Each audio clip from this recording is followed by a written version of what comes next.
Bon, d'accord, la question est un peu provocatrice, j'en conviens. Après tout, il s'agit du produit audiovisuel à l'avant-garde de la renaissance de la Formule 1. Mais les signaux un tantinet préoccupants s'accumulent, malgré les apparences. Aussi, peut-être ne s'agit-il pas seulement de savoir si le public regarde toujours Drive to Survive, mais surtout de déterminer si la série Netflix produit encore son effet sur la catégorie reine, à savoir la conquête et la rétention d'une nouvelle audience. Dans ce nouveau numéro de F1 La Loupe, nous allons donc nous plonger à nouveau dans le phénomène DTS, en nous demandant tout simplement s'il n'a pas atteint ses limites.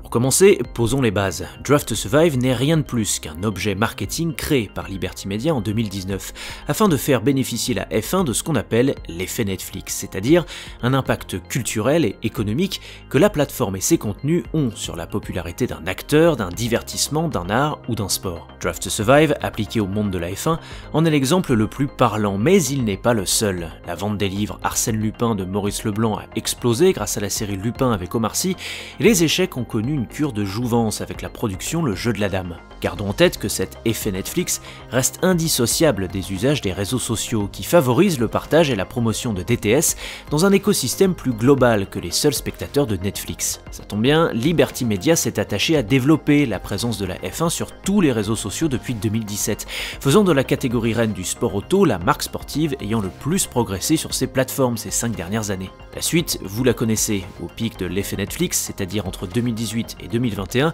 la F1 a arboré un tout autre visage. Le public s'est rajeuni et diversifié, les audiences TV, la fréquentation des tribunes et l'engagement sur les réseaux sociaux ont explosé, le cours de la bourse a bondi de 62% en 3 ans et les revenus du sport ont doublé entre les seules années 2020 et 2021. Or, après l'atteinte du pic, 2 suites sont possibles. Soit la F1 se repose sur un effet de plateau, soit elle amorce l'autre versant de la montagne, c'est-à-dire la descente. Plateau, elle sécurise la nouvelle audience conquise à partir de Netflix jusqu'au canapé le dimanche après-midi. Descente, elle constate avec impuissance que ce public est plus éphémère qu'escompté. Afin de déterminer quel chemin la F1 est en train d'emprunter, 2 questions sont donc de rigueur. 1. La série Drive to Survive fonctionne-t-elle toujours? Et surtout 2. Existe-t-il encore une corrélation positive entre les audiences de Netflix et celles de la F1 lors des week-ends de Grand Prix? À la première question, la réponse sera affirmative. Oui, DTS est toujours, à la veille de sa saison 6, un carton planétaire. Si Netflix n'a pas pour habitude de communiquer sur ses chiffres d'audience, le cabinet Nielsen a révélé en avril 2023 que le démarrage de la saison 5 avait atteint un nouveau record. 570 000 spectateurs au cours de la première semaine, soit un bond de 40% par rapport à la saison 4. Pas de doute, en dépit de critiques croissantes à l'encontre d'une scénarisation exagérée et de montage fallacieux, l'engouement pour le programme demeure et surtout, il continue de croître. Mais cela se traduit-il toujours par une hausse des audiences aussi nette lors des Grands Prix et par un engagement toujours plus fort à l'égard de la F1 elle-même? À cette deuxième question, la réponse sera bien plus mitigée. Alors si Formula One n'a pas encore communiqué ses chiffres globaux pour 2023, plusieurs résultats par marché donnent déjà quelques signaux sur le suivi actuel de la F1 via les écrans. Ainsi, les audiences TV semblent certes se maintenir, mais elles n'augmentent plus. Avec 1,13 million de téléspectateurs en moyenne sur l'ensemble des 22 Grands Prix, Canal+ a réalisé une saison 2023 proche du record historique établi en 2022 à 1,21 million. Et aux États-Unis, via ESPN, les audiences ont connu une hausse insignifiante de 2,5% entre 2022 et 2023 par rapport au plus 28% de 2021 à 2022. La croissance observée lors de la période 2018-2021, voire 2022, connaît donc un sérieux coup d'arrêt, mais rien d'inquiétant a priori, tant le manque à gagner était colossal. Jusqu'à ce qu'on se penche sur l'étude de BuzzRadar publiée en septembre 2023 sur l'engagement de l'audience. Après avoir analysé plus de 75 millions de posts sur les réseaux sociaux sur presque 10 ans, l'entreprise spécialisée dans la visualisation de données a constaté que les mentions de la F1 sur les réseaux sociaux avaient chuté de 70% sur le premier semestre 2023 par rapport au premier semestre 2022. La croissance de nouveaux followers sur les comptes F1 sur la même période a également souffert d'une chute vertigineuse, moins 46%. Enfin, la teneur des commentaires analysés est venue renforcer le malaise, puisque les mots décrivant le plus la saison 2023 de F1 ont été, je cite, ennuyeuses et mauvaises, quand les mentions fun et super ont reculé de 500% environ. Et l'entreprise BuzzRadar de conclure son rapport. tant que la F1 continuera à être dominée par un seul pilote et une seule équipe, elle perdra beaucoup de l'audience gagnée récemment durant l'ère Liberty Media. Vous l'aurez compris, Drive to Survive aura beau convertir autant de fans que possible à la F1, l'anesthésie que fut la saison 2023 n'en demeure pas moins un cruel tue-l'amour pour les nouveaux arrivants. L'effet Netflix ne suffit donc déjà plus, et c'est précisément là que le bât blesse.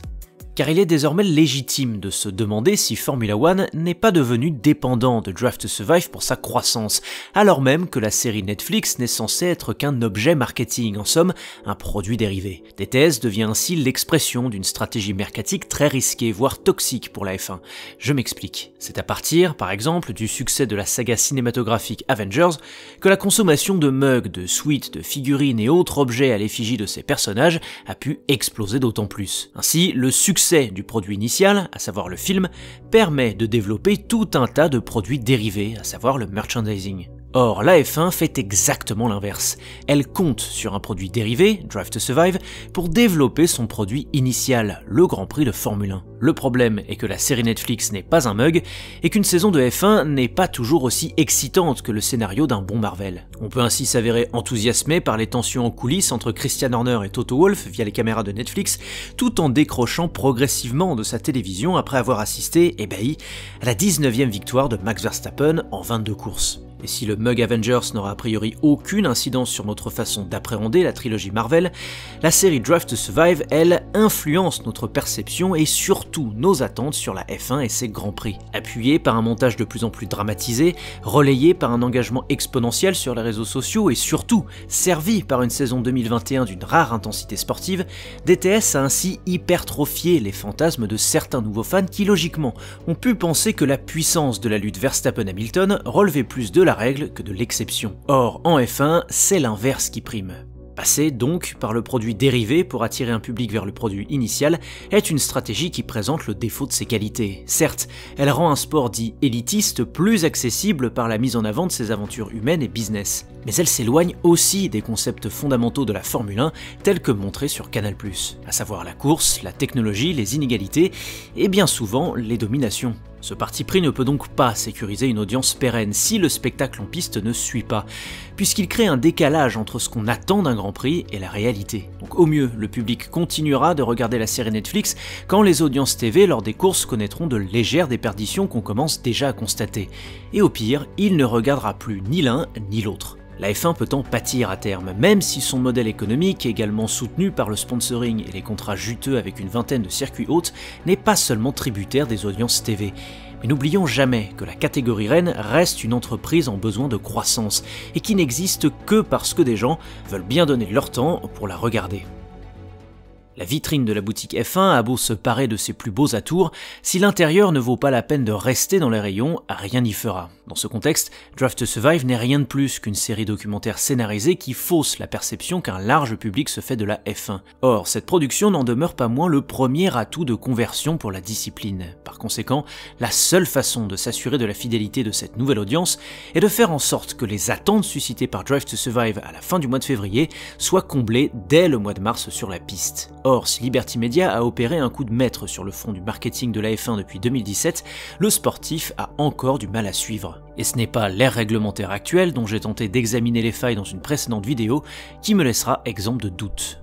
Puisse la saison 2024 me détromper, sans quoi Drive to Survive n'incarnera pas la deuxième jeunesse de la Formule 1, mais simplement un bon lifting.